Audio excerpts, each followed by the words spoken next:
and I just ordered feeding pails to. There's my face for it. Okay. Yeah, anytime you want some That's sheep not to the go owl, in your you gotta cows, get the you owl know. down. The owl was If they Oh, turn it up is. in your field, they know that you keep them. Yeah. Heard it hoot. It hooted, but They I taste good. Oh, okay. Still getting better. One stool from that. I hate that. There's a horse still too. Do you have a stool in your barn? I Can may. I get a stool? Oh. Tall, we need a tall one. Ready? All right, Willie, can you hear us? Okay, good. Thank you. Turn up the volume. I make a motion to come out of non-public at 5:12 p.m. Second. The non-public will be continued at the end of the meeting. Roll call vote. You said yes? Barry, yes? Shaver, yes. That is yes. Roberts, yes. 5 yes, 0 no. We're now out of non-public at 5:13 p.m. Changes and additions to the agenda. The Tamworth History Center Chinook statue and updates to the signature file. Moving on to new business. Public input. Oh, is there any public input? Hearing no public input, we will move on to new business. Request for funding by petition warrant article. We'll start off with the Northern Human Services.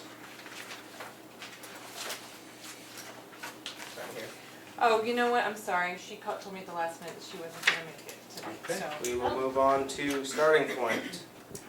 Hi, I'm Retha from Starting Point, and Starting Point provides free and confidential services to victims of domestic and sexual violence, stalking, and human trafficking here in Carroll County. Last year we serviced 28 individuals here in Tamworth, providing 520 services, and we're asking for $6,357 this year, which is a little bit down from last year. Questions for? Do you cover all of Carroll County? We do. Do you go to do you have petition articles in all the towns that you serve? We do. It's based on the individuals that we serve in each town, Okay, not the population of the town, but how many people you have how many served. people we've served. Is it the number of people, but also the kinds of services that they get? Because I'm just looking like Sandwich is 4,108 individuals, Tamworth is 6,300, 28. So it's a lot, we've got a lot more people from Tamworth, but the money's kind of close, so, It's based on the number of services that we provide for those for individuals. those individuals. Okay, so we go over 2 columns. Can you just give us an example of some of the services you provide? Sure. We have a 24/7 crisis line that is usually the entry point for most people. We also have our office in Conway for some walk-ins there. We provide court and hospital advocacy, so when somebody arrives at the court and they're looking to get a restraining order, or they're working on a parenting plan, or anything that has to do with our interpersonal violence, then the court calls us and we dispatch an advocate. Same thing for our ERs, both in Huggins and Memorial and some of our walk-ins. We have a memorandum of understanding with them so that if they call and there is somebody in the ER, we dispatch advocate 24/7. We also have a program with our police department, so if there's a DV call, which happens to be one of the most dangerous calls for our police to have to respond to, they do an assessment. It's called a LAP, which is a lethal assessment program that we share, and then they call us and we either dispatch or we follow up by phone and then provide shelter or transportation. We provide financial help, financial literacy, anything a victim would need in order to be free of their abuse and to move on. We also are in the schools and providing prevention work and outreach with our local businesses and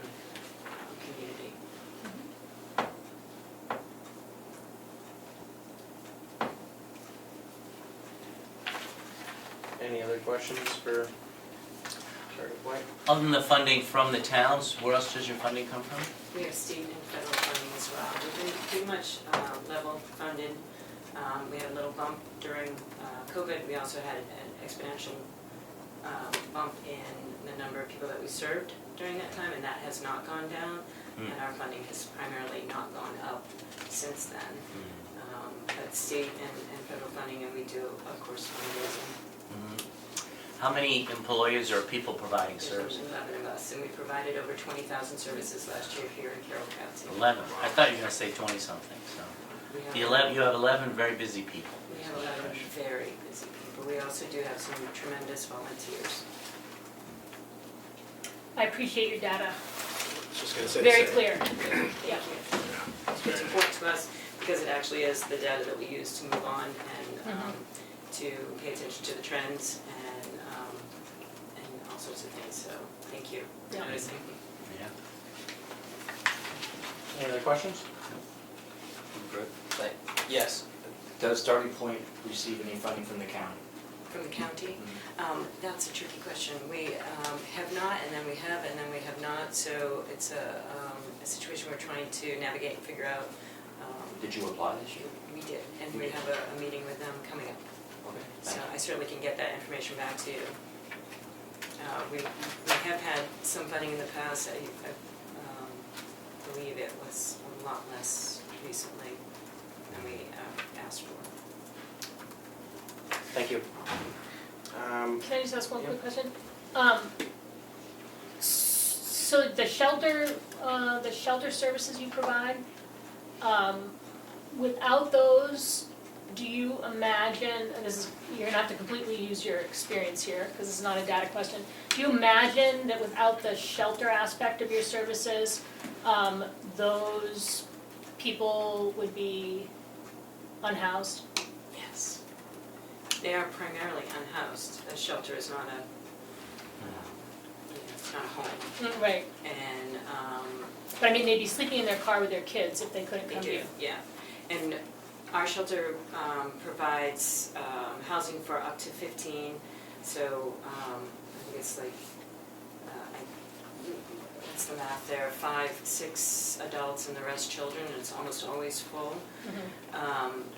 Because of the nature of domestic violence, if we're not able to house a local here because of the danger,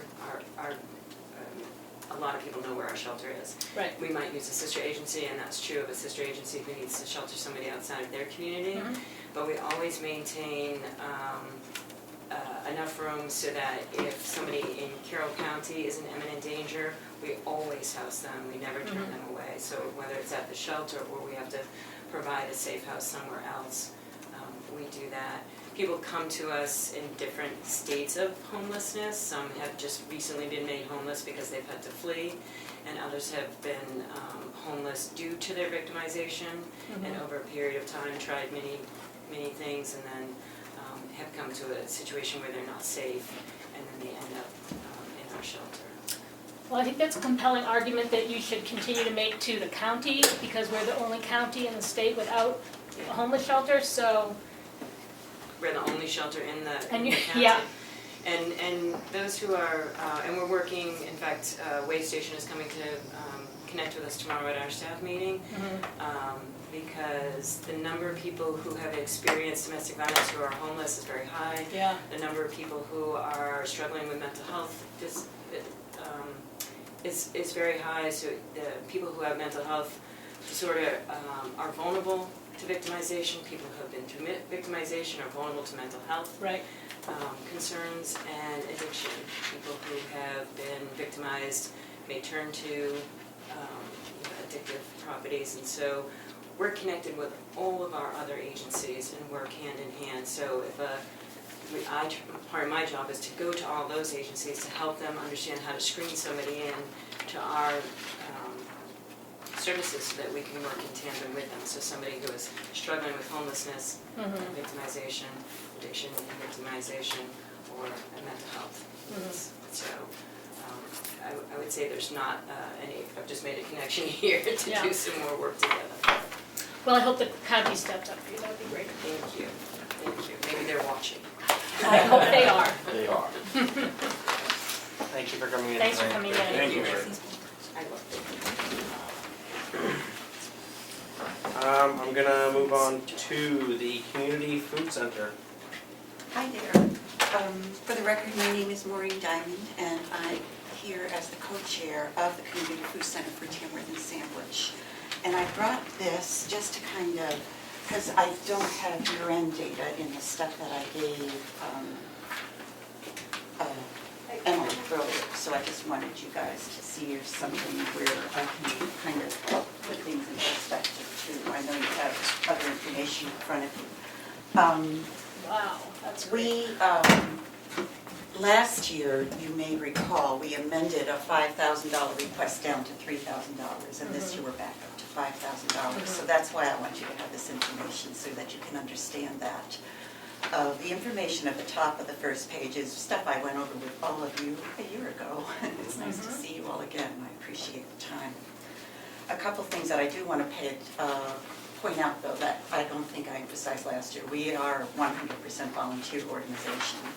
No one, there's no paid staff. And I want to re-emphasize that we recertify people every January. We verify address and we verify income. Often the income verification is a proxy. Do you participate in WIC, or do you participate in food stamps or veterans assistance or something like that? But we do re-verify that every January, and we're in the middle of that. So getting down to the bottom of the first page, who is served? We served 77, we have a total of 77 Tamworth families, households who enrolled between January 1 and December 31. It doesn't mean that they came every month, but if you look at the pie to the right there, that big blue slice, 90% of our households are Tamworth households. And 77 households, from the data I saw, is about 5 to 6% of Tamworth households. We serve 20% more households than we did a year earlier. And the other point to make is that not all of our clients come every month. They make decisions about whether or not they need it.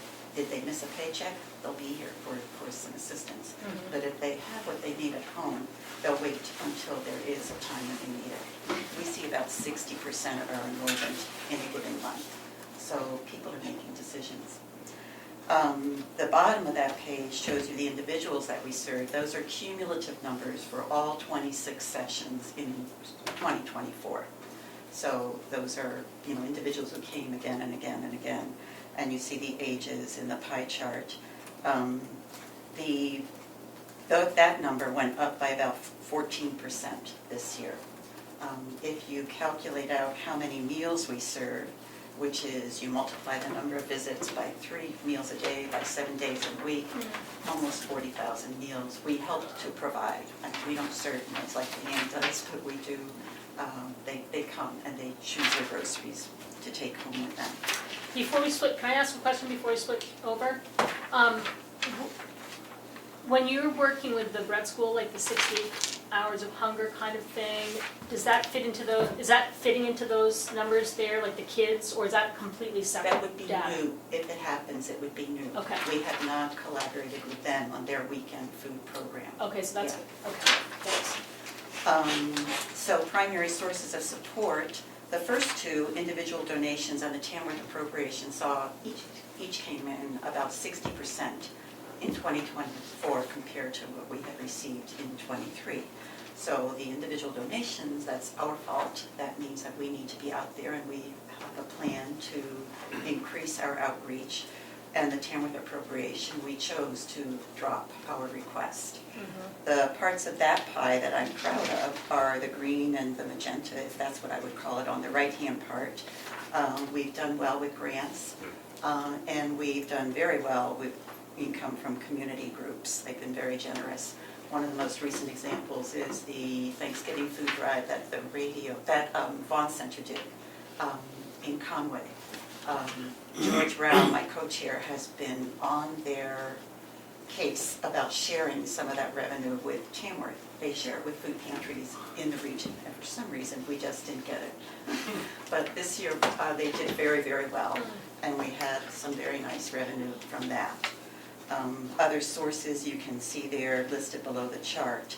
And even though I've spoken, of my happiness, the community group line at the bottom of the table is almost 200% of what it was a year earlier. So that's definitely a big increase. Nevertheless, our income was about 8% less in '24 than it had been in '23.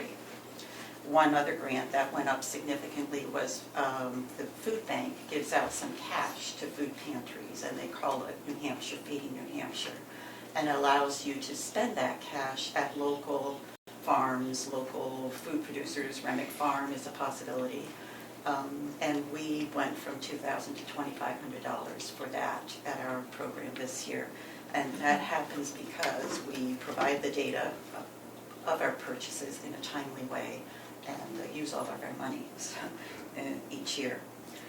In-kind donations is another thing that went down, and this is the one that has us most concerned because most of that happened in the last 3 months. The New Hampshire Food Bank a year ago gave us 68 turkeys for our clients at Thanksgiving, and this year it was 12.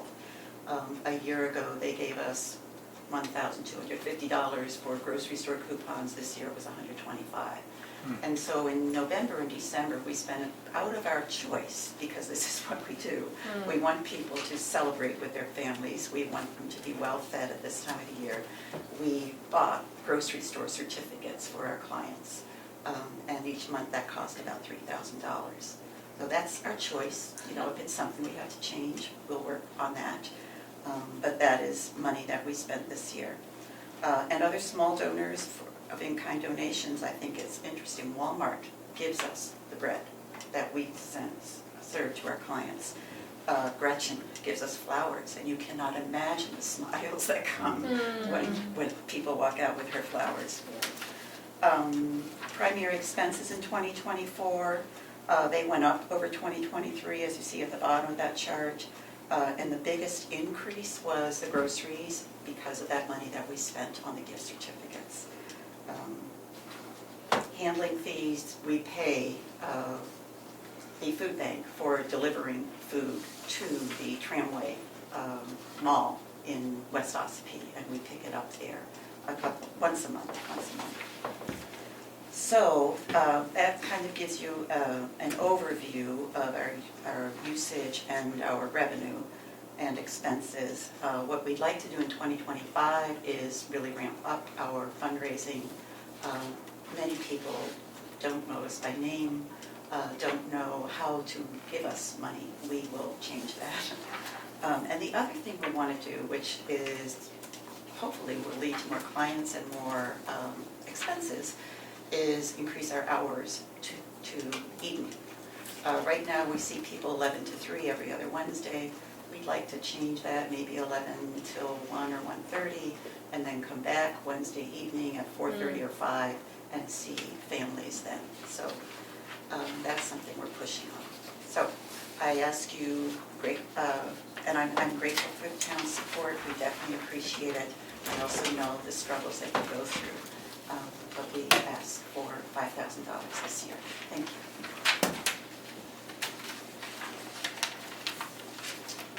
Any And I can questions? send this to you electronically if you want, Emily. Oh, thank you. I really appreciate the breakdown. Super clear, yeah. Very good. Any questions for Maureen? No, this is great. All right. Thank you, Maria. Thank Thank you you, very much for Maureen. coming in Thank you. tonight. We are going to move on to the Lakes Region VNA.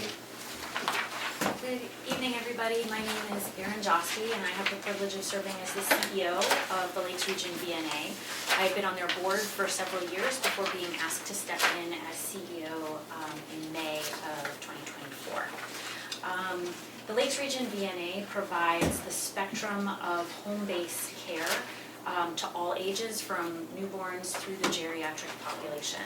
And the nature of our services includes rehab, skilled nursing, bereavement and social work counseling, hospice care with symptom control management that's quite aggressive, so that hospice patients do not have to go then back into the hospital to have their more terminal symptoms managed.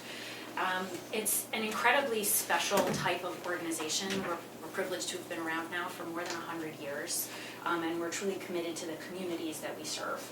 We are in the Lakes region, we are of the Lakes region, and as a former primary care doctor, so I practiced for 20 years in Massachusetts before coming up here, it is the embers of what primary care used to be.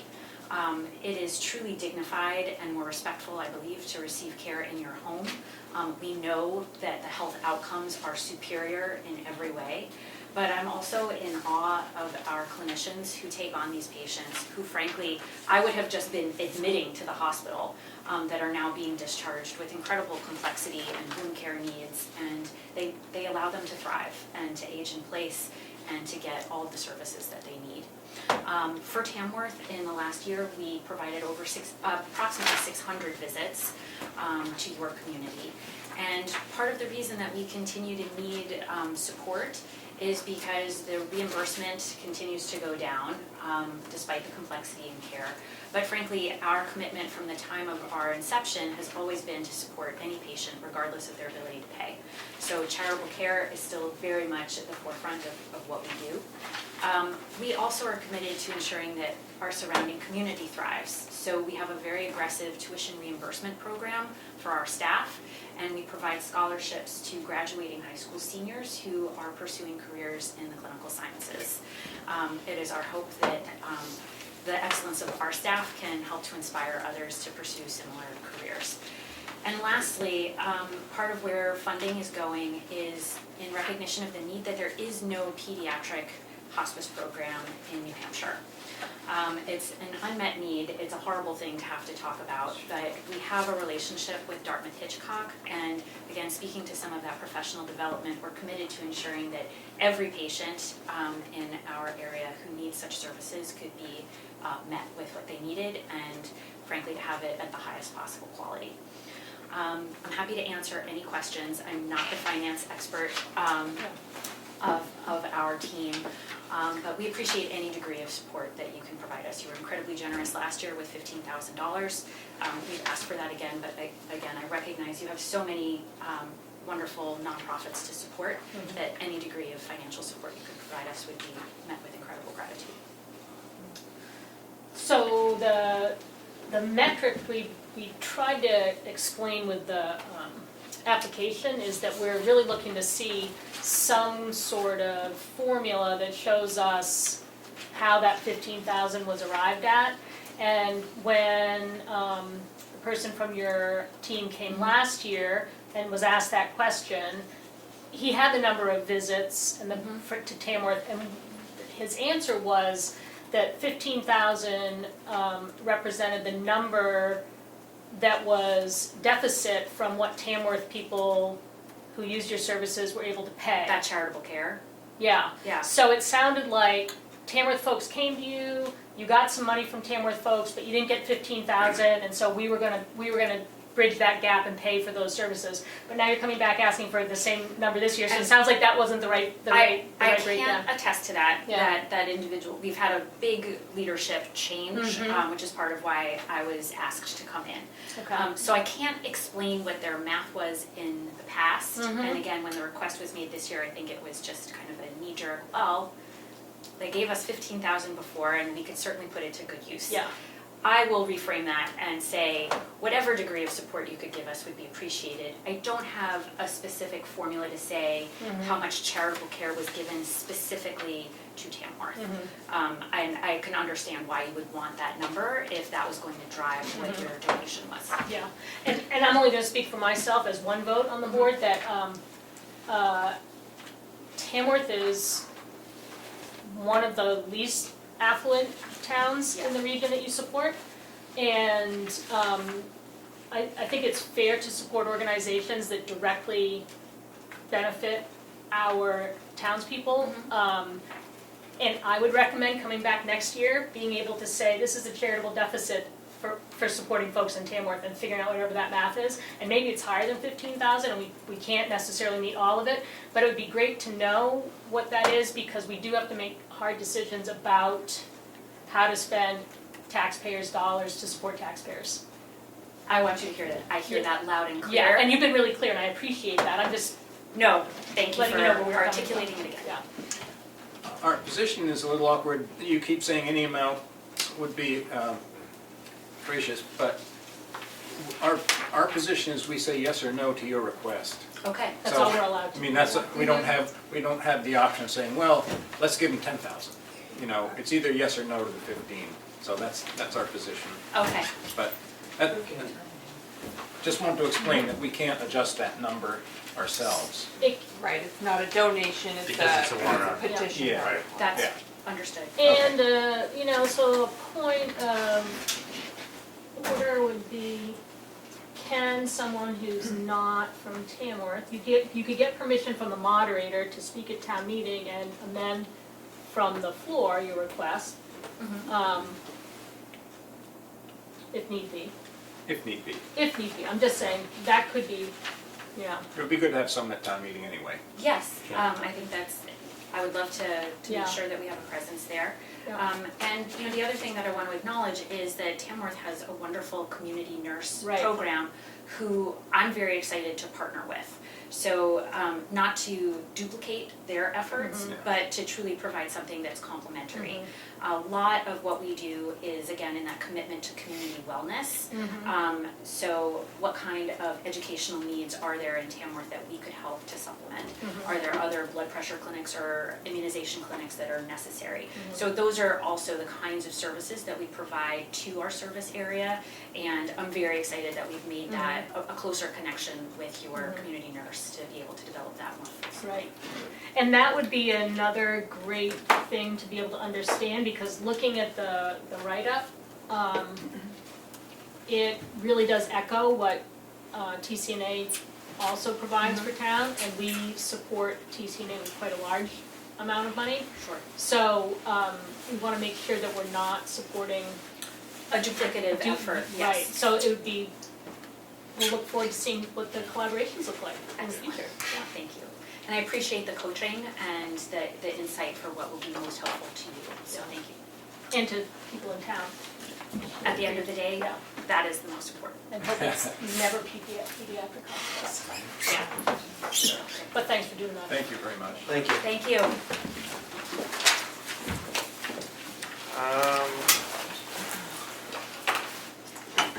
Moving on to Tamworth History Center, the Chinook statue. Yeah. Thank you for fitting us in. First, we want to thank you or whoever decided that we could put something into the Tamworth town report this year as a, non-town but a participating organization. And we look forward to just doing a little something for that. But then, I don't know if you all know that our local animal sculptor of great skill, Andrea Kennett, has made a really wonderful little small statue about this big of the great Chinook, the famous dog from the 1920s who went around Wallets and they started the Northeast Sled Dog Association, whatever it is, and went off to Antarctica and did all of that. And we're really excited about, I don't know if you've read about this, I'm going to give you each one of our newsletters in case you haven't. And if you look at page 3, you can read all about the project. We just are hoping to raise money from, in a real community way to make a full-size, permanent model, make a full-size bronze statue of this wonderful dog to put on the lawn somewhere at the History Center, which is also sort of a village green. We're not asking the town for money. Right. No. We are Yeah. not at all. Yeah. What we are asking is, do you want to talk a little Go more? ahead, you're on a roll. We really want to, we've already raised quite a bit of money. It's going to cost about $25,000 or a bit more to do this. And we've already had some really generous gifts from individuals. Now we really hope to involve the community, ask the outing club and the arts council and everybody to Associations. Farmers Association, Yeah. and anybody, and individuals to chip in. what we'd love from you is just a, if you would, a, what's the word? Endorsement. Letter of Endorsement. support or, Yeah, just maybe you could write a letter and sign it and just say, we think this is a great idea. Mhm. Wouldn't that be, so that's what we're suggesting. We're planning on having it on the lawn in front of the History Center, more or less in that position. Mhm. And it'll be sitting on a granite block. I've engaged a person to look at the project and make sure that it has a foundation to the block. And it's about 5 feet by 3 feet or something yeah. we're in. And I have a friend who is my foundry guy in South Portland that I've worked with for a number of years now. And he's been engaged to do the final project because I don't have the expertise and I don't want to learn it. It's beyond my scope. So I did as best I could with this, and it took me about 9 months to do. And And you we're know, so excited to have her do it. she's been after me for 2 years to do this, and I kept saying no. I finally gave in. Yeah, it's so cool. We love that it's a lying down statue, so Yeah. little kids can climb on it if we can make Oh, sure yeah, that that's great. everything is not too high or dangerous or anything. Did you look into either New Hampshire State Council on the Arts or NEFA grants to support this? Because both of those support not only community art projects, but local artists. Yes, thank you. And if you could piggyback with the Arts Council and with the, Exactly. like, the Outing Club and WODC, and you could get a kind of a group Yes, proposal together. we did. Thank you for reminding me. We wrote everything down before Christmas and then forgot it all. But Yeah. yeah, we thought we could do that. And you probably all know it's also the state dog. Chinook breed Right, is the right, New right. Hampshire state dog. So if people get really excited about it, maybe someday we'll fund one in Willamette and one in the State House lawn. Oh, perfect. Yeah, that is start here. And we're just, thank you to Andrea, and thank you if you were up for just writing a little something that we could share with other groups. Do we need a motion to make a letter of support? I don't know. We can. I'll make a motion, we offer a letter of support for the Chinook statue on the lawn of the History Center. Second. Steve, Thank you. Any Thank discussion? Hearing none, roll call vote. Do you say yes? Barry, yes. Schaefer, yes. Prentice, Thank you. yes. Roberts, yes. 5 yes, 0 no. I don't mind drafting a letter. All right. You Thank you. send Thank it you. around. Yep. I don't know if you know about the Chinooks. Chinook never came home. Right. At 12 years old, he passed away on his birthday, mind, He disappeared disappeared in Antarctica.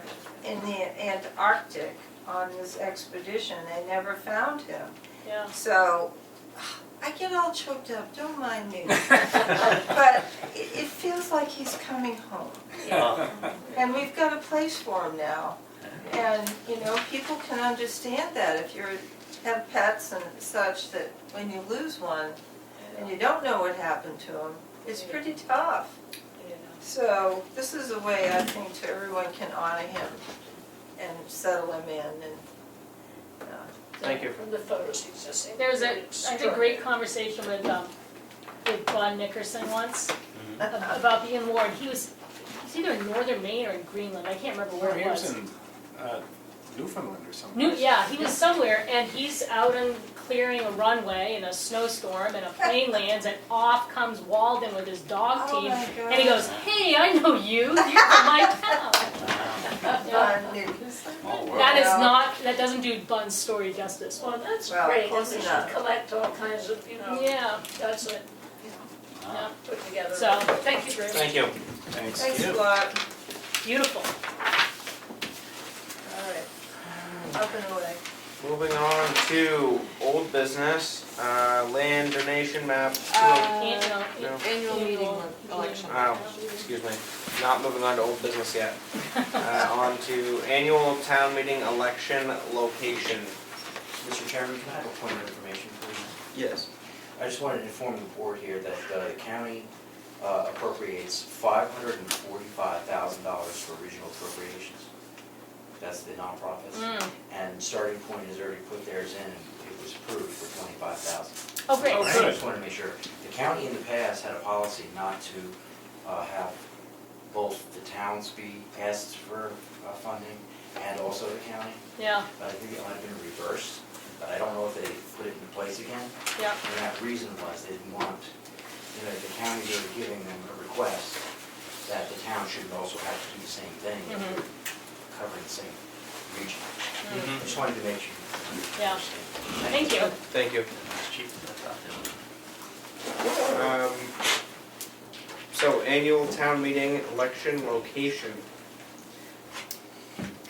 Yep, this was a Thank you. request Bye-bye. from our town moderator for you folks to consider moving the election, which you know is held the day before the town meeting, typically at the Brett School, instead of holding it at the townhouse. I thought the moderator decided where the election was. Did we do that? I guess he's asking us to. We've talked about it in the past, but I can't remember. No, but I mean, we've talked, like, I know we've discussed switching locations, and I can't remember if it's been on his It recommendation just or feels not, like the but, local elections, we can easily. Oh, sure. do. yeah. I just figured it was his decision, but. So then the town meeting will still be at the school? Yeah, Yeah, this is Because just the you need- voting. and the big election, the national elections will Yeah. be over there. I think the more we use the townhouse, the better. Absolutely. Yep. Yeah, that's definitely the feeling I've got. It's been a while since we voted in the townhouse. I like the change. Yeah. I think it can be easily done there, so. Some different scenery, we're Unfortunately, standing we don't get around. to work at it. Mm-hmm. That's right. That Oh, yeah. stinks. Yeah. Some different scenery though when we're standing around. I Yeah. know. Maybe it'll be warmer. It's cold there. I'll be outside though. Do we need I'll a, be hiding. do we need a motion for that? I would make one just Yeah, to be safe. I make a motion that we move the election, the March election from the Brett School to the Tamworth Townhouse. Second. Any discussion? Hearing none, roll call vote. Do you say yes? There, yes. Schaefer, yes. Prince, yes. Roberts, yes. 5 yes, 0 no. The March election will be at the townhouse. Moving on to old business, land donation map 202 lot 35.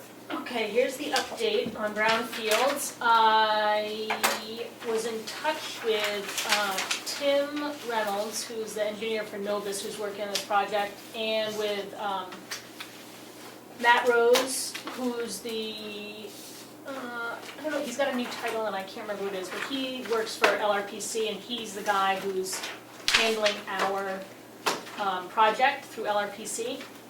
And this is where we're at with brownfields.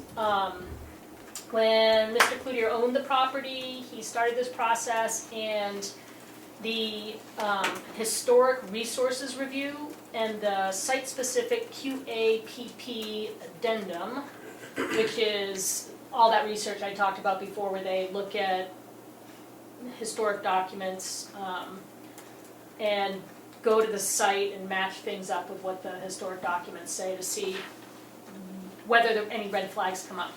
So that was completed, and where we are right now, you'll remember that we held off on that because Mr. Cloutier didn't want to continue the process, and we had to wait till we took ownership. So that draft has still just been in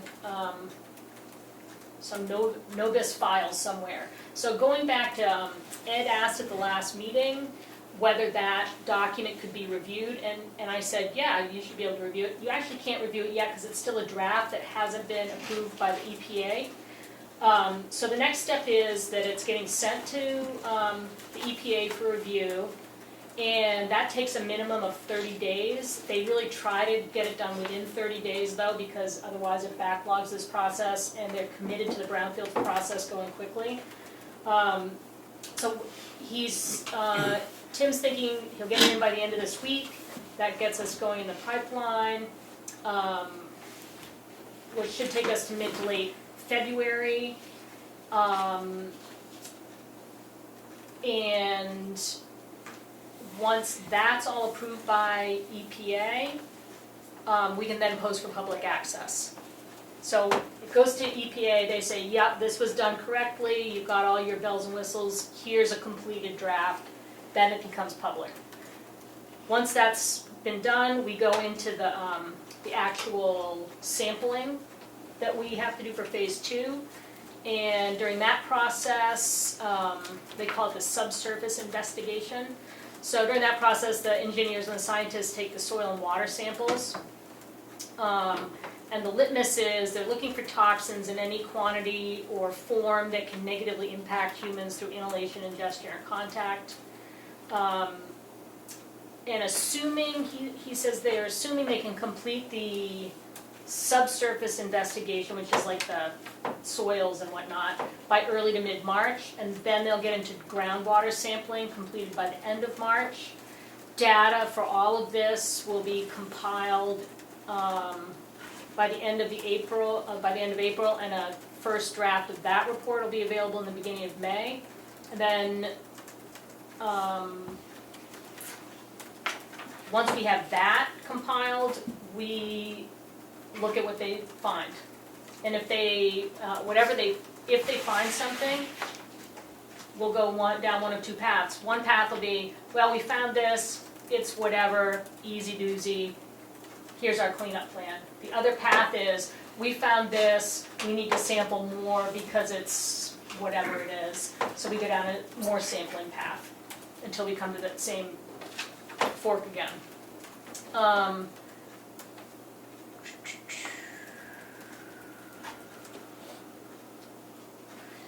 Novus engineering team is aware about the cleanup funding application deadlines, and they're pacing with that November deadline in mind so that we can, if need be, come up with a proposal for cleanup that can get funded. Any questions about that part? No. It's what we expected. Yep. Then the next thing that they said was, I just said that. So then, that brings us to reminders, and we had said this at the public hearings at Planning Board and Conservation Commission last fall. One reason we're doing this brownfield process is to remove liability from the town for past contamination. So let's say there's arsenic from the dipping shed that's in the soil, that's seeped into whatever, if it gets into the river and whatever, we cannot be held responsible for that, even though we're now the owners, because it's past use. We still have to clean it up, but we're not responsible for it. And besides the liability, this process is what puts us in line to access the state and federal cleanup funds. So the reminder is that we cannot use the land at all until this process is done.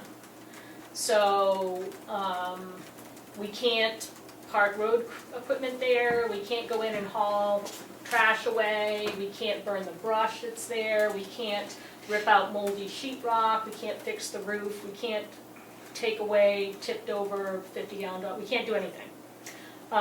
Because as soon as we start interfering with the site, we can no longer assure that contamination hasn't been from us. So we then are liable. So we just have to be patient, we haven't had the land yet. We can wait another 4 or 6 months before we get excited about it. Great. Glad things are rolling along. Yeah, rolling Yes. along, Encouraging. so, and we're actually not too far behind schedule, which is great. Thank you. Mr. Chairman, can I have a point of clarification? Yes. Did that phase 1 report, wasn't it reviewed by your commission, your land commission, planning board, and your conservation commission?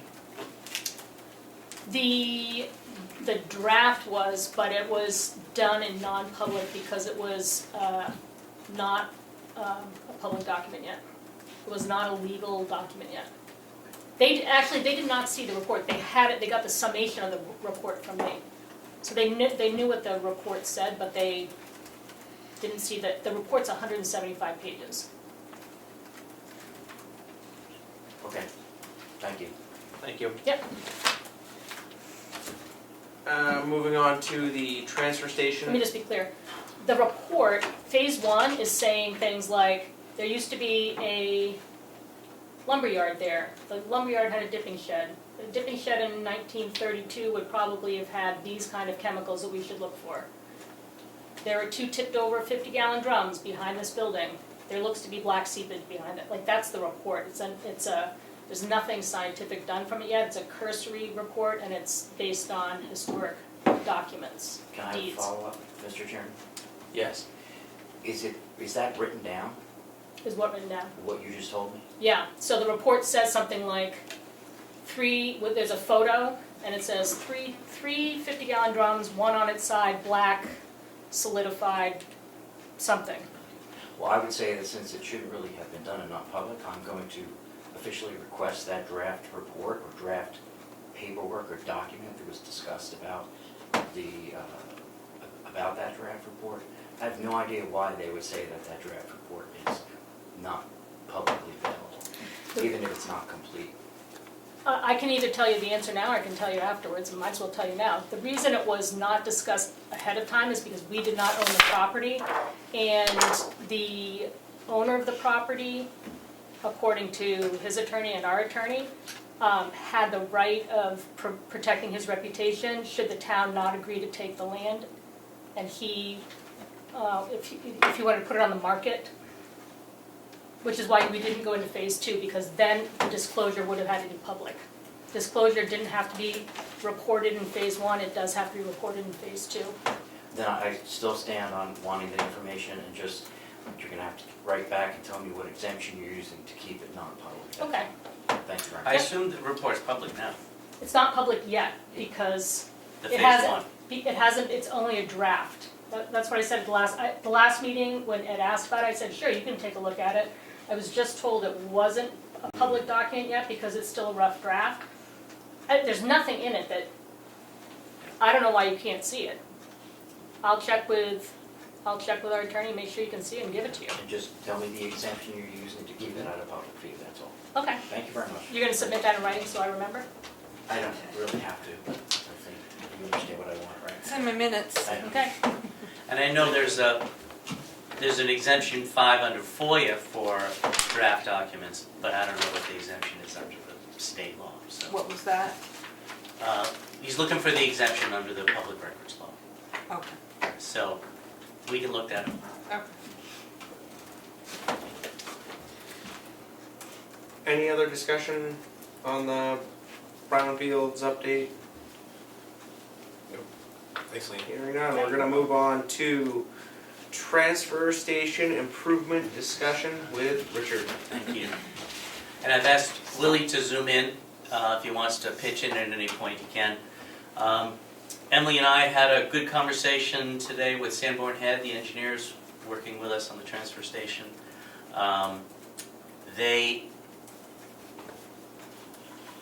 They're working hard to get the bathroom rebid, and they think they might be able to get that ready to go next week, so that's good. I think everybody's priority is to get the bathroom project rebid and out on the street. What does that involve? Right now, there's a slight change to the design to make a simpler heating system. So instead of a heat pump, it would be a resistance heater, which might be a little cheaper to build. And so I think next week I hope we'll be ready to rebid it. Mostly it's to make sure we get new bidders, and we have identified a couple we can send it out to. Also, I've asked Sanborn Head to reach out to all the plan holders, people who requested plans, to let them know it's coming, and say, hey, was there anything in here that made you disinclined to bid on it? I think that might be handy. Who knows if you get anything out of that. But we're hoping to have it ready to rebid, but look very similar in the next week or so. Does the bid, does the bid go out like in a newspaper or stuff Yep. like that? Yeah, Yep. that's what I assumed. Right. It'll be in the newspaper and on our website, and we'll send it out to anybody who requested plans before. So there's at least half a dozen. Maybe we'll get that number up to 8 or 10 if we're lucky. At the same time, I would propose we put out a request for proposals for a construction manager. And I did email this to everybody today, but here's hard copies if you want it. And this would be out on the street at the same time. So a request for bids is, you get a soup to nuts, there's the price to build it from one entity. This would be a request for proposals, not a request for bids, from an individual to act as a construction manager. That person would go out and get his or her own bids and come back to us with that person's price for the construction. But on top of that, we'd have to pay their hourly fee. And the request for the proposal is what would your hourly fee pretty much be to? They would tell us the hourly fee and what's all the prices you've already gotten. So it's a little different in that you know what all the subs get, but you won't know for sure what the construction manager gets. All you're going to get is an estimate. So it's apples and oranges, so it's not ideal, but I think there's a chance, if we get somebody to respond to this, that the price could be much lower. Are we gonna put this out after if we don't I get do something? both, I do them at the same time, just to move things along. And then we'll have two things to look at the same time. And the thinking behind that, wasn't it, is that there's a good chance that using a construction manager who's already got relationships with subs and whatever else is gonna come in a lot Yes. less than I'm not sure why, because any general contractor is gonna do the same thing. Mm-hmm. He's gonna get the set of plans and he's gonna contact his electrician, contact his plumber, contact his concrete man. Yep. And they're gonna tell him what they can do. So he's the general manager. Yep, But in that case it would be. In that case, the only difference I could see is with a project manager is you're paying them set hourly wage versus GC is gonna try to Marking make up 15 or 20%. 15%. That's the difference. So they might try to snag more than, Okay. Yeah. that's the only difference I could see Yeah, here. yeah. And at that's all. how it was described to me by a town resident who suggested this to me Yeah, a couple months ago. all right. So I have no idea if anything's gonna come of it, but it's worth $100 or whatever to put it in the newspaper. Yeah. And see what you get. If we're lucky, we'll get 2 apples and oranges to look at, and hopefully a few apples and a couple oranges. I have no idea. But it's worth a shot. Yeah, it's worth putting on again. Well, I just want to say that, having seen the plans, I hope we don't build that. Why's that? It's far more than we need or want. And it's going to be very expensive compared to what we need. We asked for a bathroom. Mm-hmm. We got the Taj Mahal. I mean, It's a heck of a bathroom. yeah, I mean, it's got not only baseboard electric heat, but it's also got a furnace that supplies forced warm air in the winter and air conditioning in the summer. Now, is your bathroom air conditioned? No, none of my houses are. No, Well, if we mine either. Well, if we dispense with the heat pump, there will be no air conditioning. That's why we took out the heat pump, because we thought it was a waste of money to have. It'll be the only air conditioning out there. Trying to find some way to make it a less expensive project. Yeah. And I don't think, it's a little too late to do a big redesign on the bathroom. I think we just need to get it out on the street. Well, I think we see where this brings us Yeah. and, you know, See what happens. hope that something comes along Yeah. that's reasonable. Mhm. Now, is this going to rebid with the USDA? That's the point I'm about to get to. Oh, I'm sorry. It's, at this point, to try to use USDA money, we'd have to go through a lot more hoops to fit out the bathroom. And I'm just not interested in doing that. We can think about whether we want to use the USDA money on the recycling building, which would come after this. But at this point, we've spent too much time talking about the bathroom, we just need to get the prices. And the heck with the USDA money. And at some point soon, we will have to decide, does that mean we officially say no to the USDA? Or do we just say to the USDA, hey, the bathroom's on us, let's work with you on the recycling building? There's pluses and minuses to everything in life. The USDA, the plus is you get an extra $500,000. The minus is the number of hoops to go through is rather astounding. And I wish we had known what the hoops were earlier, but we didn't until a month or so ago. And it would really be on Sanborn Head or some other individual entity we would hire to help shepherd us through that process, because I'm not interested or able to do it. It would be like a full-time full-time job to try to figure out how all that works. If you got a higher percentage from the federal entity, then it's worth the time. I just question whether it's worth 35%. I just don't know if that covers all your costs. And one of the reasons why the bathroom plans are fairly extensive is it's trying to meet all the requirements. And then you get a much bigger, more expensive project. And that was my understanding of why we had the plans that we had, so if we're not accepting the USDA funds for this, Carl, or is there a way that we can look through the plans and nix out the things that aren't necessary? It seems like it's possible, yeah. Well, if you have specific things you want removed, you let me know in the next couple of days and I'll tell Sanborn Head to remove them. You know, I hadn't heard that until tonight. So if we can make it simpler, I'm all for that. Since it's all our money, Yeah. it's the townspeople's money and Tamworth Foundation's money, then, you know, if we can make it simpler and cheaper, I'm all for that. Yeah. What our attorneys told us, it did need to be ADA compliant. That's the one thing. That's Which interesting didn't make too. much sense to me, No, but it that, doesn't. we asked them twice, and we got the same answer both times. Well, they changed one of the letters, it's AVA now. Now it's an ABA or some other, I didn't know there were different Wait, standards for different. So what's confused? What's confusing is, it's not for the public, it's for our employees, right? And if you look at the job descriptions at the transfer station, can any of them be filled by someone in a wheelchair? No. And I asked those same things of our attorneys twice, So, and we got the answer we got. this is gonna sound a little ignorant, but, so pretty much the bathroom that we're gonna be building is gonna be Wheelchair handicap accessible. accessible. Yep. Well, that's one of the things that would make it cheaper, is it probably $5,000 cheaper if it wasn't, Mhm. you know, so. Well, you change Just- the square footage and everything. Yeah, When you it start- would yeah. shrink, you know, Yeah. lots That's of, interesting. and no grab bars around the toilet, you know, no. Well, we can't do anything about that. I guess if we What's can't do different? anything about that, we'll have a wheelchair accessible bathroom. It'll be a really nice bathroom, but if you have specific input I can provide to Sanborn Head in the next couple of days, I'm happy to hear it. See.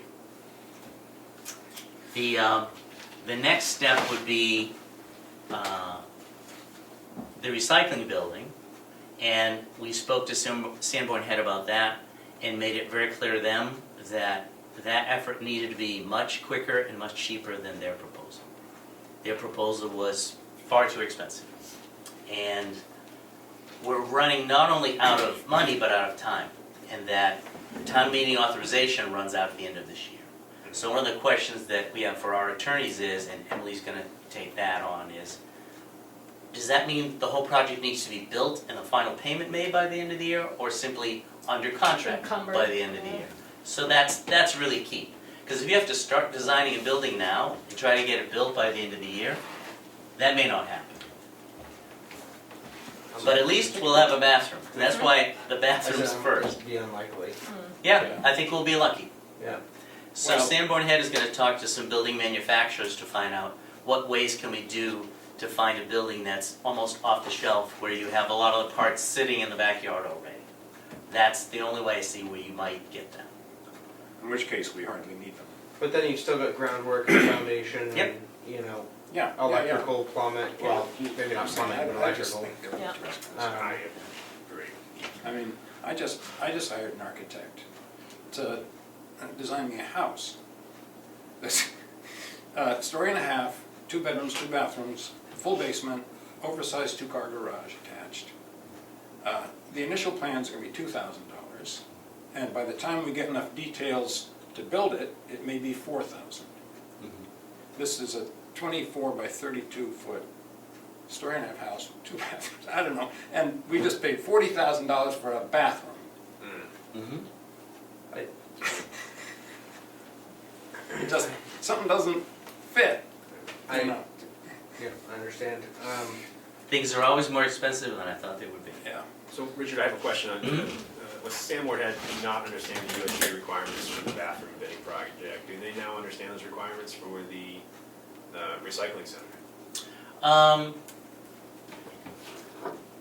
It's not clear to me if we're gonna pursue USDA funding for the recycling center. That decision hasn't been made, because I'm trying to focus on the bathroom. Sure. But that's a decision to be made. It would have to be, somebody would have to understand it, and I can't say right now if, I assume Sanborn Head is capable of that. But Have I quizzed them on it? No. Well, they were telling us they were before, so I'm just wondering if it's gonna also increase the design costs if we're going to go with USDA funds on the recycling center as well, and if we could mitigate some of those design costs by making a decision about USDA funds sooner. Yep, I think that decision's gonna be made in the next few days. Okay. I'm inclined not to accept the USDA funds because it's not worth the hassle. Yep. Though, but I don't want that to mean we get no recycling building, Right. because that gives us an extra $500,000 and an extra year. The USDA money runs out end of next year, so that extra amount of time, that's really valuable. So it's hard to know because you have I sound like Donald Rumsfeld. You have known unknowns and unknown unknowns, and that if anybody remembers that conversation. I wonder if it's possible to focus the USDA funds on equipment. Yep. And And that we've asked them that along the way and say yes, they will fund equipment. Yeah. Anything that you don't follow their requirements for, you just take that off the table and deal with what's on the table. So we could just do equipment. Yeah. The USDA is typically works with architects and not engineers. So we'd have to decide, do we want to start over and just hire an architect? The trouble is, okay, now that's a consultant selection process, and you're going to kill 2 months. Yeah. Sure. And that's just, everything eats up more time than we probably have. But if that USDA money gives us that whole extra year, then it might be worth the hassle. But we have to find out from Sanborn Head or one of their subs, maybe Alba Architects, who has done that before. Because it was my understanding Sanborn Head knew all that, but they don't. But I can't say for sure that they misinformed us. It was just, that was my understanding. And it was 2 years ago, and I don't remember exactly the conversation. So if we take the building, if we take Sanborn Head out of the building process, because we're gonna focus USDA money on equipment, I mean, does that open it up that we could put in a Quonset hut, buy a prefab, anything like that? Well, I to mean, some extent, the recycling building, it could be a prefab building. Yeah. Yeah, That's my hope. Not something, I've told them, I don't want a custom design building, I want a building off the shelf. yeah. Well, I mean, the steel building companies will customize it to a certain extent. You tell them where you want the garage doors, you Yeah. tell them, Right, where you want this and that, and they show up, it's design light, put it on site. And they've already designed it, yeah. because they know, the length of the trusses and all that. Mhm. So I'm hoping that simplifies it, that was always my expectation. But if a bathroom costs $250,000, I don't know how much a big Yeah, building right. costs, which was just staggering for everyone. Yeah. But I think the message has been received there. I think the decision of which funding pot we use, it's hard to navigate that, because the unknowns could really mess you up. But knowing where our limitations are in town meeting funding, that's key. Because I would agree, and when I asked the question of Sanborn Head today, can we get a building designed and built by the end of the year, there was a lot of silence right after I asked that question. So we all know we'll be lucky to get that done. But we're trying to comply with the will of the voters, even if it means you design something and in the end you don't get to build it. You have the design and maybe you can build it later. But certainly, if y'all want to vote to stop any further work on it after the bathroom, that's your prerogative. I'm going to keep chugging ahead until I know we can't get it done. So is this pushing too hard on USDA boundaries, but if could you use USDA money to outfit inside the building, like buy the boiler for it, or, which is not really the equipment, but Right. it's, or to pay for the electrical installation inside the building, if the building itself were designed and put in by somebody else? Don't know. I'm just thinking about that last Yeah. third or whatever, Yeah. that it has to be. Yeah. How can we stretch that last third without getting into, Yeah, I don't know. without having to You're muted.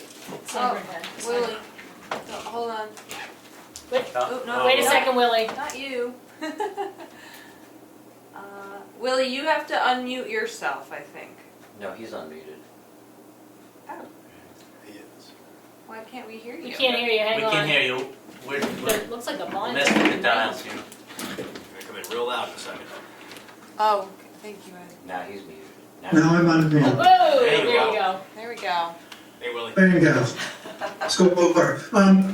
The 35% is of what the town spends on a USDA approved project. So if you build a building, let's say it takes $500,000 to build the building, the remaining money that we spend, we only get 35%.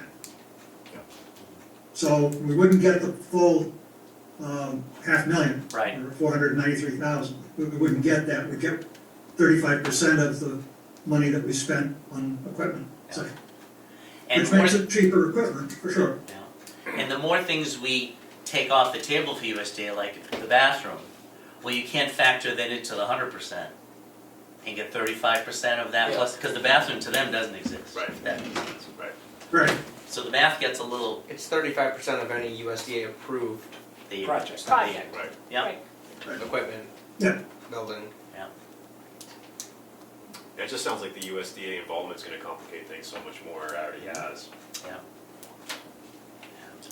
The only thing that makes me want to keep the option open is that whole extra year. Yeah. If that makes it possible that this is going to happen, then it might be worth it. But we will have to then spend money on an architect or an engineer to go through those hoops.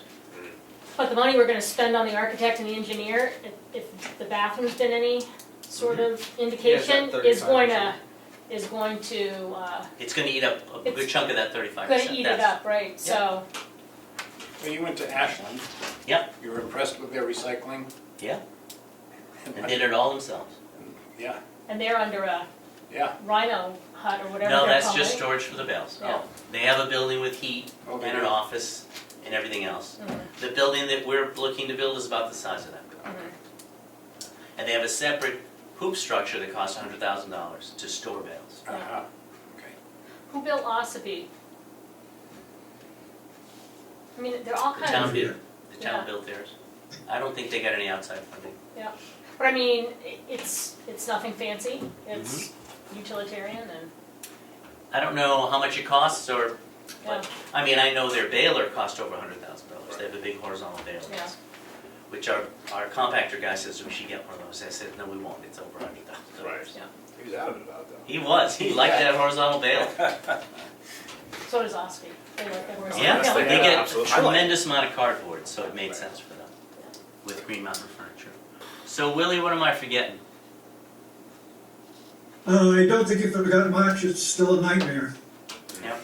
You know, The one thing I did forget is, one suggestion that Sanborn had was, is they think we would get more bids if the bathroom project was combined with the recycling building project. And I told Ron, I said, I agree with you, Ron, but I'm not sure if the select board agrees. We can't. I think Steve has indicated he doesn't support combining the projects. What I would propose is, we put this out to bid, see what happens. If we get no bids, or we don't get acceptable bids, then at that point, we could decide to combine the projects. But again, now you're a few months down the line, and you're even closer to the end. And are you saying put it out to bid without the USDA bid requirements? Or we put it? That'll be a separate decision, could go either way, yeah. That's not, the issue is not who's funding it, it's would you combine the two into one bid? I mean, We still have separate projects. Because the feeling is that it's just not enough of a project to entice He said it's bigger, you get builders. more people because it'd be bigger. We couldn't have a separated, I'll call it a bathroom building for under $200,000. What did we just pay for the rec, I mean, for the rec field? I forget, I think it was 70,000, something like Yeah. that. So I had a shower. Pre-COVID though. Okay, so it's 125,000 now. Hey, Not the 275. bids are what they are. No, I know, Yeah, and right. it's, but I mean, you're also bidding to those specs, Right. Yep, which are not the rec field specs. right. And so the question Because is, there were no specs for the rec down. It was Right. just a sketch. Well, and that's my concern is it'd be nice to fall somewhere in the in middle. between the Yes. two. Yeah, we don't want to. I thought the bathroom was gonna come in under 100, and Right. it came in at 250, so. Do we have any feedback indicating it's just not a big enough project and that's why the bids were non-existent?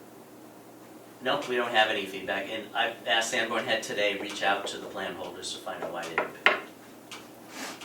And the complexity that the USDA requirements are putting on it, is there a reasonable assumption that that would entice more bidders, having less requirements? No, it would drive the cost up more. It would. And my guess is the one bidder, I think he heard this was federally funded. Yeah. Because Yeah. I spoke to HEB about it, and they said, yeah, those federal wage rates, it will drive up the cost considerably.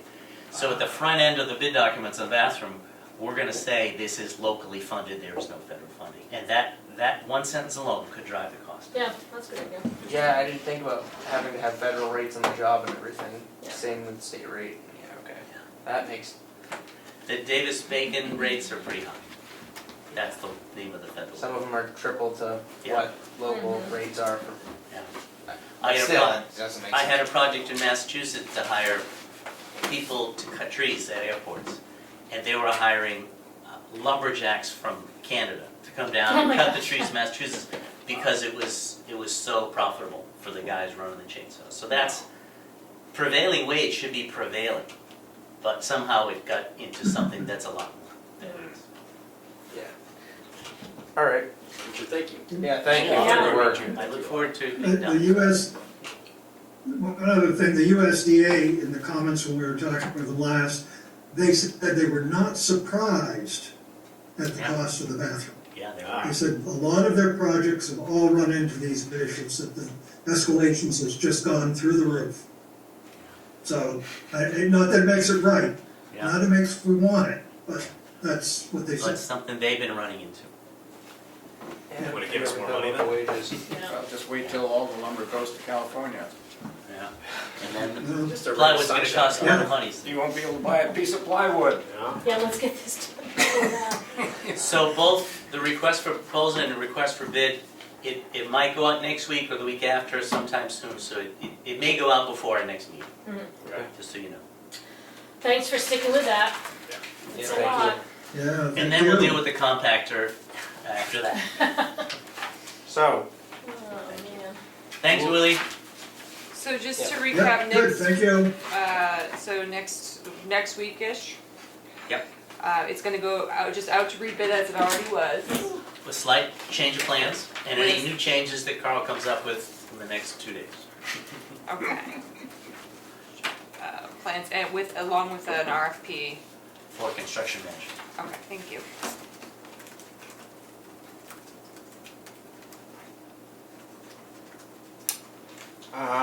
moving on to administrator report. We have a bank balance of $5,252,226.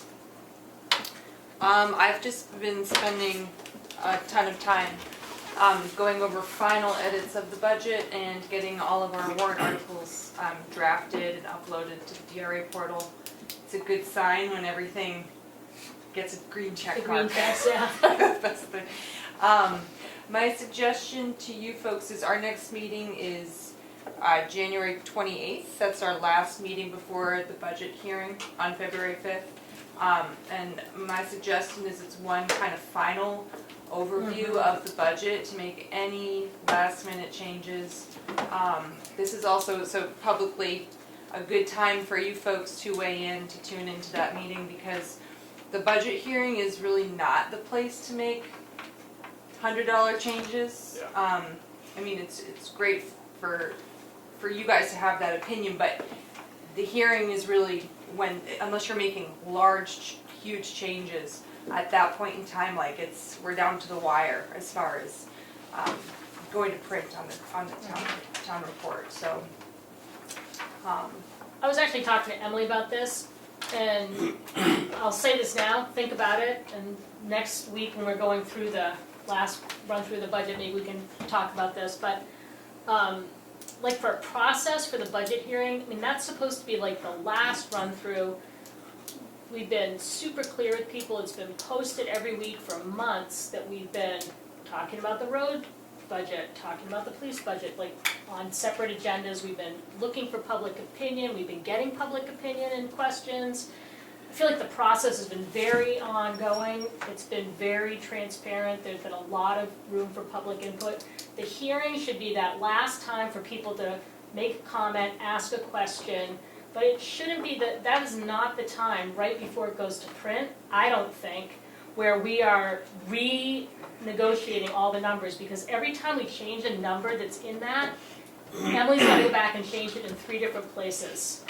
And so the amount of money we spend in her hours to make 1 change or 2 changes on line items, it's more than that $100 correction, that somebody had an opinion we shouldn't spend $100 on this or whatever. So I would like to see us have a cleaner process where we just look at bottom lines for departments and people can say, ask a question, but we don't engage in lengthy debate. I mean, we had people in the audience last year saying, I will give you the $200 if we can stop talking about this right now. It just got a little bit, like, It's gonna be hard to change people's habits. Yeah, and how well, I think that's how we manage the meeting, and if we set it up, and maybe we can think this week and decide next week, like, what that might look like, so that we can still, like, people should be able to say what they think, like, I still think you're spending too much money on road salt or whatever, but we've gone through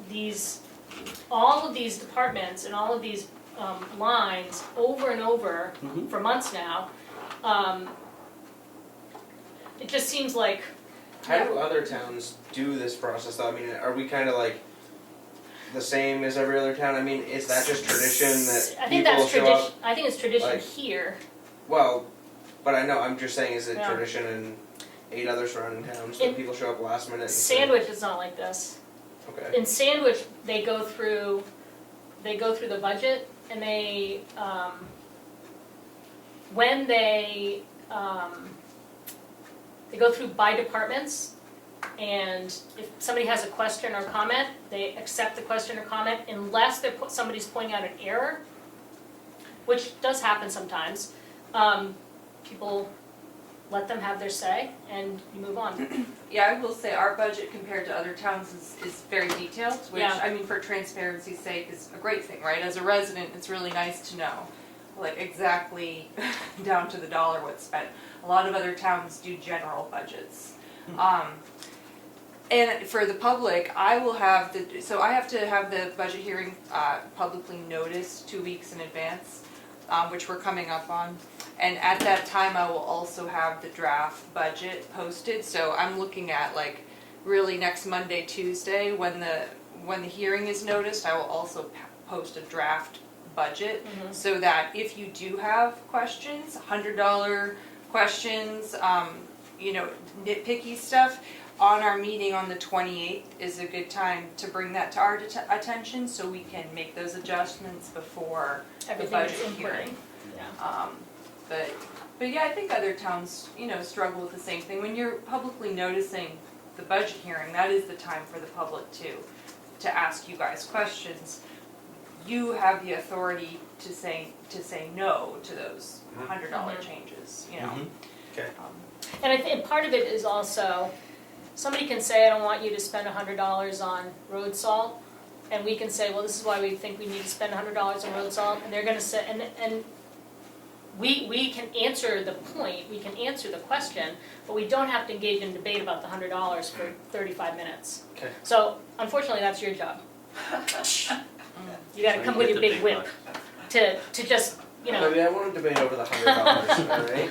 Just do it. I think I was one of the people that said, I will give you the $200 Yeah, and we you can were. move on from this. You might I have think you been. were. Yeah. Yeah, and just to reiterate, it's not because, it's not important, it's because basically by the 7th, so we have the hearing on the 5th, by the 7th, I have to have everything buttoned up to get to the printer so that our annual reports are ready in time to distribute before the town meeting. I So was the just kinda- 28th would be a great time for those conversations. I We guess- welcome the conversation. I was just curious if this was kind of like Yeah. typical through Tamworth thing, or, every other town, and it was like, oh, this is what you deal with. Or- I was at the library trustees meeting last night, and Mary Cronin used to work at the printer, Oh, and she said people were constantly coming in with changes.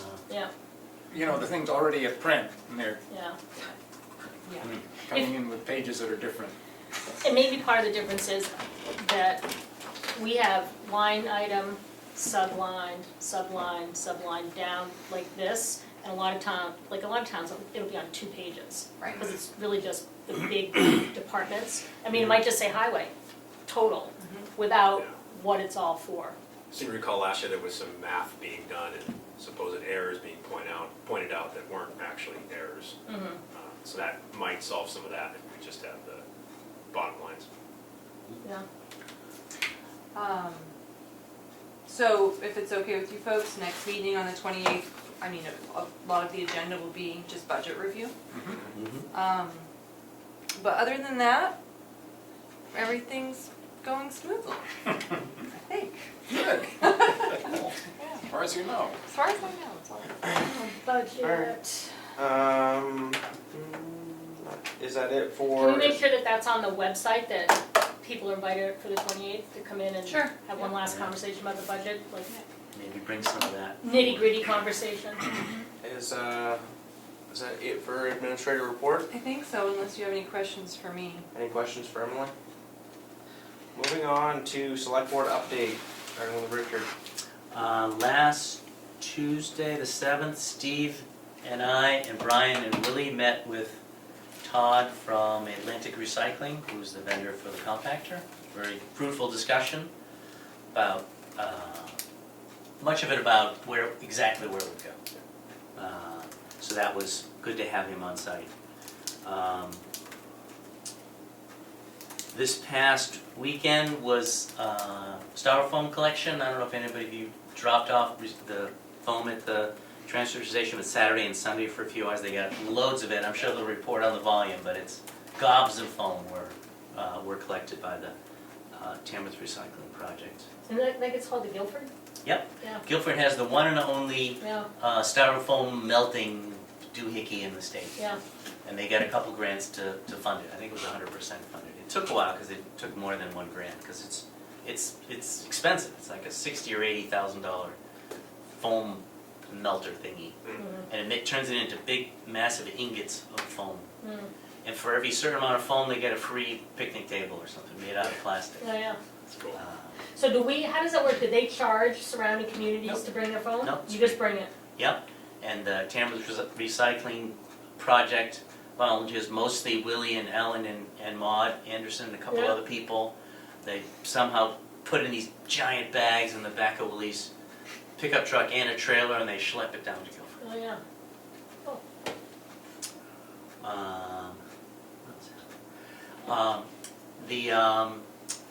The Tamworth Energy Committee, they've been tracking a grant that they applied for to New Hampshire DES for car chargers in the parking lot back here. Supposed to hear last month or this month whether the grant came through. I do know that the federal government has just issued its grants down to the states, and it includes EV chargers. $15 million of that comes to New Hampshire. So it's need to flow further downhill. And whether that'll actually happen or whether the incoming administration goes and takes it all back, you don't know.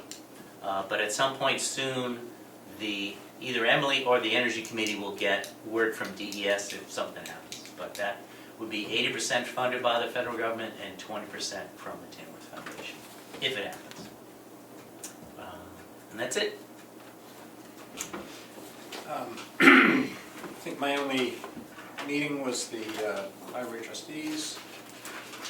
They finalized their budget this year, and they probably got it to Emily by now for the report, for the warrant, and they're gonna have three articles in the warrant, one for their budget, one for proposing to paint the outside of the building, and what was the third? Rooftop solar. Rooftop solar, if the grant is, they're asking for money from the town, but if the grant doesn't come through, then it doesn't happen.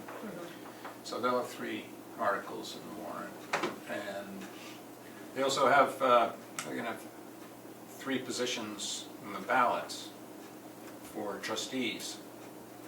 I think one of them is gonna be filled, one of the existing trustees is gonna run again and fill that position, but there are gonna be two open positions for trustees of the library. And I think that's about it for me. Okay. So yeah, I was out with Richard and crew, which was good to talk, was it Todd? Yep. He was great, just looking at our electrical panels and giving us some feedback on that, really opening up some of the options, and we talked about a lot of placement stuff for that second ground level compactor, which I also wanted to point out, some of you probably noticed the backup of the MSW line a couple weeks ago. If you were going to the transfer station, there was barricades all over it, and they were hand throwing everything into the open top containers because the loader had a problem, couldn't get it to start. So we were able to get it fixed a little bit later on, but it Oh, they was, couldn't change out the they container? could not pull the container because it was full, which is exactly what this ground level compactor will make sure doesn't happen. Right. So it's not here yet, obviously, we're really wishing we had it, and it's one of the things we mitigated in the future. And did everybody think that there was gonna be space? Yes, Yeah, there's there's more space if we get the recycling building, because those containers will go away, but, There's a few tweaks. We were looking at the layout of the concrete pad and about where the compactor would start. A few tweaks we need to make to the arrangement of the cans, nothing that's insurmountable. Yeah. There's that little compactor that's used for the right, tin cans. tin cans now, and Oh, no, look, aluminum. No, it's for tin. Tin. The house has the aluminum. And Oh, right, Yeah. right. and that is pulled this way toward, well, that would need to be reoriented. But we also are realizing that we heard from Rickers, and they don't want us to crush the cans anymore. But they don't want us to throw it in with the metal by the C&D container. So we need to understand that better. Why wouldn't we just throw it in with the C&D? Right, That's- they don't want it thrown in with the metal pile. Yeah, I wonder because if it's all mixed metal. their baler may work better, if they bale the cans, it might work better with, If- They bail them anyways, is my understanding, even though we compact. for some reason, Just maybe makes- having the cans Have it round full. instead of flat. They didn't give us an answer. We need to Yeah, find out yeah. why. Okay. So they said to still come get them, Right. just don't crush them. Our thought was, maybe we should be swapping and squashing the cardboard Right. instead, because stacking the cardboard by hand is kind of a waste of time. Yeah. So that's the decision we need to make, is do we switch those two things and move that thing so that it doesn't get in the way of a new compactor. Right. Then I talked to Brian about some of those options. We've been talking about crushing the corrugate with that second compactor for a little while. And he's looking at some bids and a few other options when it comes to the whole. What do you do after it's crushed? It still gets hauled to where it gets. Well, It my just be a question little is, cheaper. because the RAM is lower, Yeah, I don't think it crushes, I'm not sure that it crushes the entire container every time, so would you just end up getting a blossom of cardboard up to the top? And what would Waste Management do with that? Would they Yeah. take it? Would they give us any more money for it? So he's looking into Yeah. those options. And ultimately, you want a baler, and you get a big bale Right. with Yeah. wire around it. Right. eventually. But if we don't need that compactor for the cans, then we should use it for something else and get rid of it, because it's just gonna be in the way. So that's it for me. LRPC is still on hiatus until March.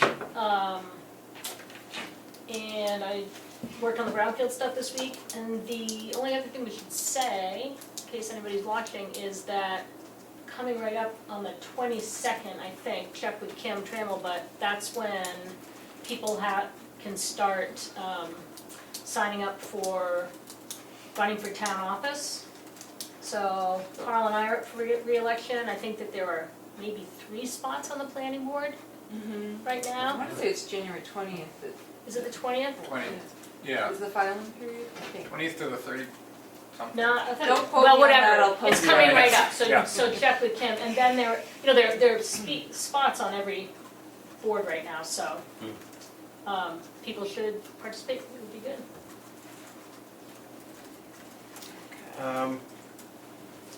Anything else? Beck? No update from me. Enjoying the cold winter weather. So, one thing I forgot to report on in my administrator's report is the fact that we did just receive, you know how we had the $8,000 worth of FEMA grant money that was for storm Right. relief, disaster relief? Folks already accepted that. We just were notified that the next grant for $34,000 was committed. So I checked with our auditors though, and it has to be accepted as 2024 revenue because it was for a 2024 storm.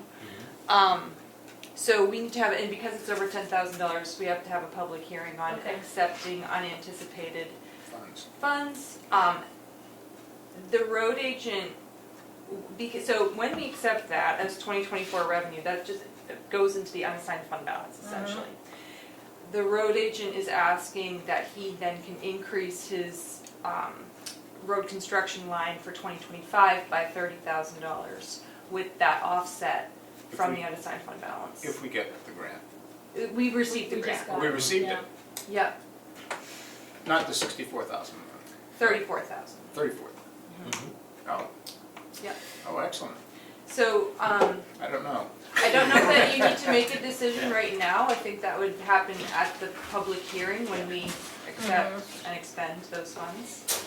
But, something to consider, that's his request. Yeah, I mean, because we did make his, He cut his budget. We made it smaller. You Yeah. did. I know, we made it smaller, but we also made it smaller based on actual spending. right. So even the spending with this storm, Right. Did he have an idea of what he'd do with it, or Yeah. just throw it in Yeah. the slush fund? He said he'd like it in the road construction line, Yeah. which I think was at 200,000, so it would bring it up to 234. Are there other lines that we slashed in the budget that we should possibly revisit then? I can review it, I don't know off the top of my head. He had made a few adjustments to a few different lines. Any more details he can give us would increase the likelihood we might say yes. Okay, It's the best I'll get way. him to weigh in. I mean, my impulse is to say no, because the cuts we looked at were based all on actuals. Right, For the prior past- actions, and he was never hitting that. And the past couple of years of Yep. actuals too, Yeah. so. Yeah. I don't think that we have this issue with Richard, but I think I expressed this before, we should also be careful of how we go about that year to year with departments, because I think in other towns, or even in general, if money is taken, money is more apt to be spent, just to use it, just to say, we get it again next year, Yeah. so that it's not taken away from us. Right. So I think we need to keep that in the back of the mind. Yeah. Yeah. I'm not saying that Yeah. in this case, but Right. just in general, I think it's something year to year we gotta be careful about. Yeah. Cause it may get spent unnecessarily. Well, that'd be a shame. Sure would. Okay, so public input, cover wrap. Moving on to public input. Is there any public input? Hi. Hi, this is Jim. The dog is barking. Apologies. I wanted to just say something about the budget stuff. Maureen and I are both very, very grateful for all the efforts that you have put into developing the budget over the last half a year. And of course, we've been following things weekly on Zoom. And to me, this represents, one of the best things about small town government. I'm very much with you 100%. This is not the time to make any major adjustments in budgets. I mean, that part of the budget process has already happened. And I think that your approach is not only sound, it's the most economical and makes the biggest budget impact for the town. So I really want to thank you for all the effort that you've put into this. I think it's very thoughtful, and I think it's productive. I'm speaking not just as a citizen, but somebody who's had prior civic experience. Maureen and I were both involved in our neighborhood in southwest Portland. There were 2,000 residents there, and we were both leaders of the neighborhood association for some number of years. So we're familiar with the budget processes for large cities and now for the small ones. I think what we're doing here in Tamworth is very, very fair. And I think you should, pat yourself on the back. You're doing a very good, open job managing the budget. Thank you. Thank you, Jim. Thank you, Jim. Thanks, Jim. Any other public input? Similar. What to say? Hearing no other public input, I'm gonna move on to the signature file. I make a motion to approve the select board meeting minutes for January 2nd, 2025, as well as the select board non-public meeting minutes for January 2nd, 2025, session 1 and 2. Second. Any discussion? Hearing none, roll call vote. Did you say yes? Fair yes. Schaefer, yes. Curtis, yes. Roberts, yes. 5 yes, 0 no. I make a motion to approve the abatement in the amount of $1,365 for map 410, lot 168, $328 for map 415, lot 90-14, $374 for map 205, lot 15-1, $466 for map 214, lot 183. Second. Roll call vote. Did you say yes? Fair yes. Schaefer, yes. Curtis, yes. Roberts, yes. 5 yes, 0 no. I make a motion to approve the Veterans Credit map 213, lot 30. Second. Roll call vote. Did you say yes? Fair yes. Schaefer, yes. Curtis, yes. Roberts, yes. 5 yes, 0 no. I make a motion to approve the accounts payable, the last accounts payable for 2024 in the amount of $34,532.63. Second. Roll call vote.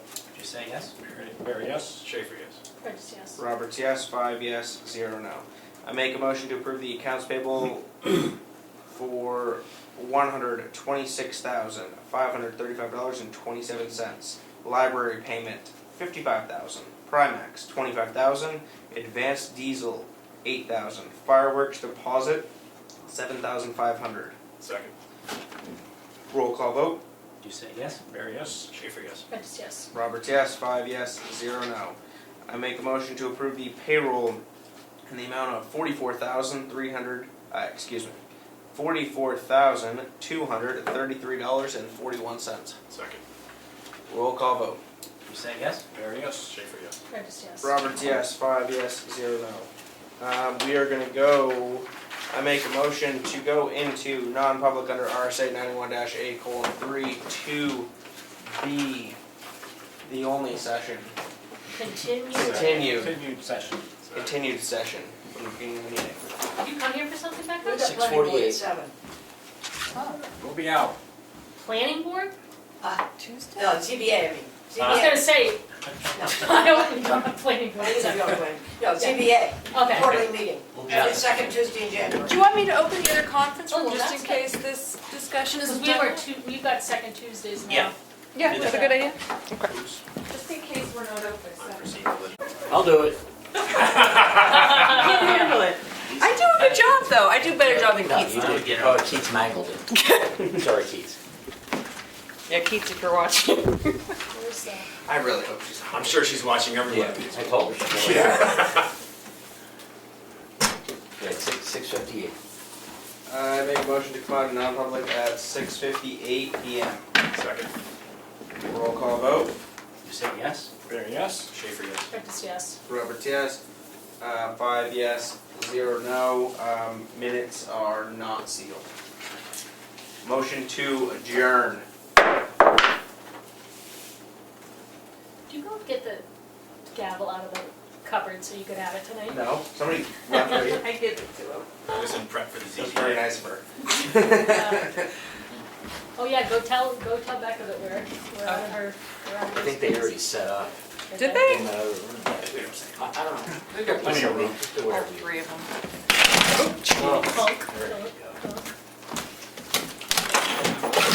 Somebody's gotta break it, so I don't think I have to change it. I never write my name anymore. Always sign. So now it's just so weird to Yeah.